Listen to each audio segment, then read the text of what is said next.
In the previous video, you discovered the historical secrets that official narratives hid about Vlad Tepes. You saw a prince cornered between three titanic empires, a ruler who transformed Wallachia from a vassal kingdom into an independent fortress. But how exactly did he accomplish this? How did a kingdom 5 times smaller than Transylvania resist the largest army ever assembled by the Ottoman Empire?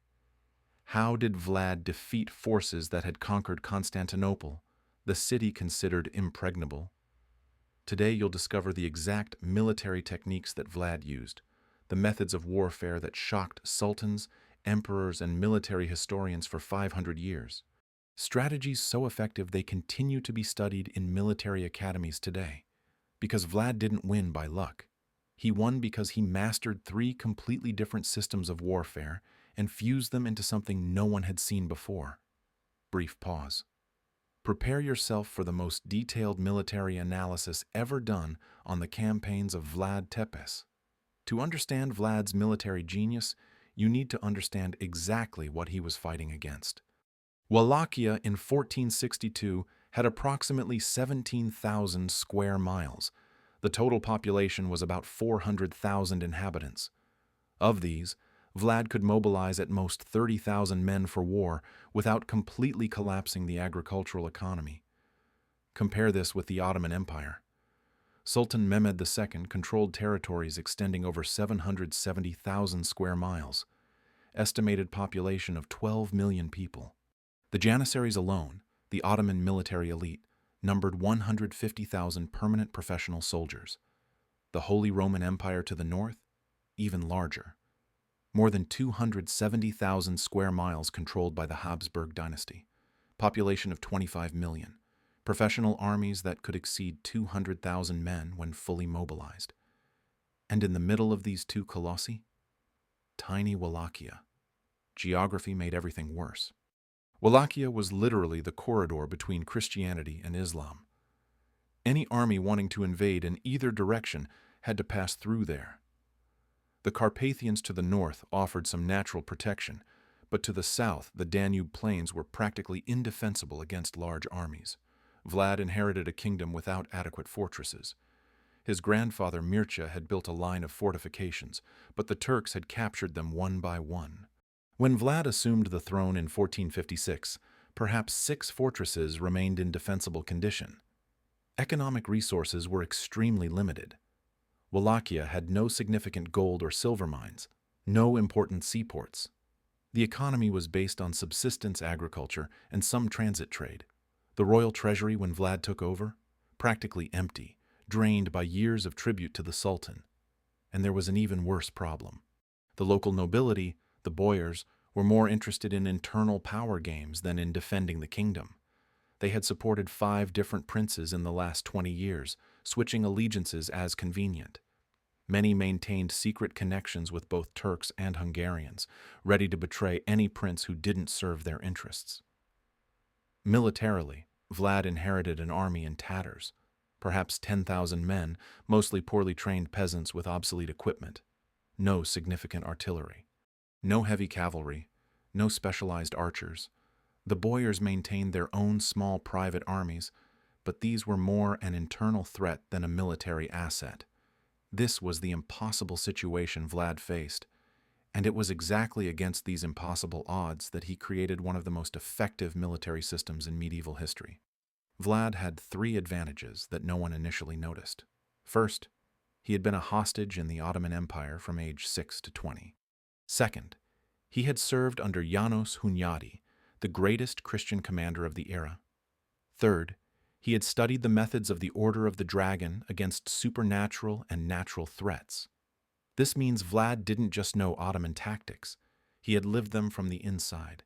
He trained with the Janissaries, observed how the Turks organized their march columns, learned how they established camps, studied how they coordinated light cavalry, archers, and heavy infantry.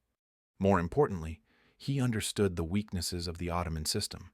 The Turks depended on long supply lines. An army of 150,000 men needed tons of food daily. They transported everything in ox-drawn carts, vulnerable and slow. If you cut the supply, the entire army had to retreat or began to disintegrate through desertion and hunger. The Turks also depended on psychological terror. They expected cities to surrender upon seeing their massive armies. They rarely needed to fight prolonged, pitched battles. Sieges and quick surrenders were the norm. Vlad realized if he could remove the fear and cut the supplies, the Ottoman giant would be crippled. From the Christian side, Hunyadi taught him new European tactics. The Hussites of Bohemia had revolutionized warfare with their war wagons. They were essentially medieval tanks, large reinforced carts arranged in a circle creating a mobile fortress. Soldiers fired from inside the wagons, protected by thick planks. Enemy cavalry couldn't break through. Infantry that attacked was massacred by arrows and gunpowder. Hunyadi had also taught Vlad about tactical use of light artillery. Not the large siege cannons the Turks used, but small, mobile pieces that could be quickly repositioned. These weapons caused massive psychological damage even when physical damage was limited. Medieval soldiers weren't accustomed to explosions. The sound alone broke formations, and Vlad's third source of military knowledge, the Order of the Dragon. The Order wasn't just a religious organization, it was a military intelligence group that tracked threats across Europe. They maintained networks of informants, collected reports on troop movements, political alliances, trade routes. Vlad had access to quality information about his enemies that few other commanders possessed. The Order also had specialized knowledge about guerrilla warfare. They had fought against heretics who used ambush tactics and night attacks. Vlad absorbed these techniques and refined them. Now comes the brilliant part. Vlad didn't choose one of these three systems. He fused all three into something completely new. From the Turks he took extreme mobility, light cavalry, extensive reconnaissance, and attack speed. From the Christians he took fortified wagons, tactical use of artillery, formation discipline. From the Order of the Dragon he took superior intelligence, psychological warfare, coordinated night attacks, and then he added his own innovation, calculated terror as a strategic weapon. The result? A military system that the Turks called diabolical and the Christians called too effective. But the system only worked if Vlad could train his troops to execute it. And that's where the second part of Vlad's military genius comes in. How he transformed peasants into one of Europe's most efficient fighting forces. Transforming theory into military reality requires three things: training, equipment, and leadership. Vlad attacked all three simultaneously. First, training. Vlad created what modern military historians call a permanent training camp. While most medieval armies were militias called up only during war, Vlad maintained a permanent corps of 5,000 men in constant training. These 5,000 were his axes, elite troops who trained 6 days a week, year-round. They weren't nobles. They were free men of all ethnicities: Wallachians, Hungarians, Saxons, even some Turkish deserters and gypsies. The only criterion: absolute loyalty to Vlad. The training was brutal. Forced marches of 25 miles per day carrying full equipment, hand-to-hand combat with wooden swords until exhaustion, night exercises where they learned to fight in the dark, ambush simulations where half the unit attacked the other half without warning, but the most important training: coordination. Vlad trained his units to operate in small, independent groups that could instantly regroup. 5 men formed a fist. 5 fists formed an arm. 5 arms formed a body. Each level had a commander who knew visual and sound signals to coordinate movements even without verbal communication. This was revolutionary. Typical medieval armies fought in mass. If the formation broke, it was chaos. Vlad's troops could completely disperse, execute independent attacks, and regroup in minutes. Second, equipment. Vlad didn't have money for heavy armor or expensive war horses, so he optimized for mobility and versatility. Each axe's soldier carried a light 2-meter spear, a one-handed axe, a long dagger, a short bow with 20 arrows. Armor? Hardened leather with metal plates at vital points, light enough to run, heavy enough to stop an arrow. The most important equipment? It wasn't a weapon. Each soldier carried basic engineering tools: a small shovel, a hatchet, ropes, fire-making materials. This allowed each unit to build improvised fortifications in less than an hour: shallow trenches, wooden palisades, traps with sharpened stakes. Vlad also innovated in the use of war wagons. He didn't copy the Hussite design exactly, he improved it. His carts were lighter, faster, could be quickly assembled and disassembled.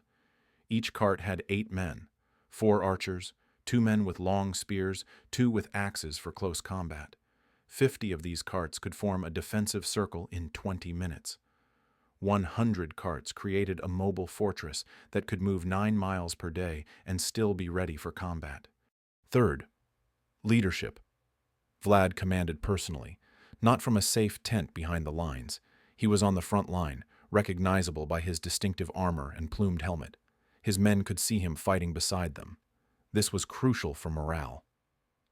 Medieval soldiers often broke and fled if they thought their commanders had already fled. With Vlad visible and fighting, his troops fought to the death. But Vlad also used terror as an internal leadership tool. Any soldier who deserted or retreated without orders was impaled. Any officer who failed through incompetence or cowardice was impaled. But soldiers wounded at the battlefront received land and gold. Victorious officers were promoted regardless of social origin. The result? An army where desertion was virtually zero, but motivation was maximum. Now, how did all this work in actual combat? In the 1462 campaign against Sultan Mehmed, Vlad had 30,000 men facing 150,000 Turks. But he didn't fight like an army of 30,000. He fought like 200 independent units of 150 men each. When the Turks advanced in column, Vlad didn't attack from the front. His units appeared on the flanks, from areas where no one expected attack. They launched arrows, killed supplies, disappeared before Turkish response arrived. 2 hours later, they attacked again in a completely different location. The Turks never managed to engage Vlad's main army because there was no main army. There were 200 phantom units that attacked and vanished. And during the night, Vlad used darkness as a weapon, coordinated night attacks at multiple points of the Turkish camp, fires, screams, total confusion. Turkish soldiers woke up not knowing if they were under real attack or if it was a false alarm. They didn't sleep, didn't rest. After 2 weeks of this, they were too exhausted to fight effectively. And the famous night attack that almost killed the Sultan? It was the apex of this strategy. Vlad used informants to discover the exact location of the Sultan's tent. Then he personally led a force of 10,000 men in a coordinated surprise attack. 3 columns attacking simultaneously from different directions. Light cavalry to create confusion. Infantry for massacre. The objective wasn't to destroy the Turkish army. Impossible. The objective was to kill the Sultan. They got within 1,000 feet of the Sultan's tent before being repelled. They killed thousands of Turks, caused total panic, almost changed history by killing one of the most powerful sultans. And when they retreated? They disappeared into the night before the Turks could organize pursuit. This attack broke the Sultan's will to continue the campaign. Not because of the physical damage, because of the psychological damage. One of the most powerful men in the world was almost killed in his own tent by a prince he considered insignificant. And when the Sultan finally reached Vlad's capital, he found the forest of the impaled.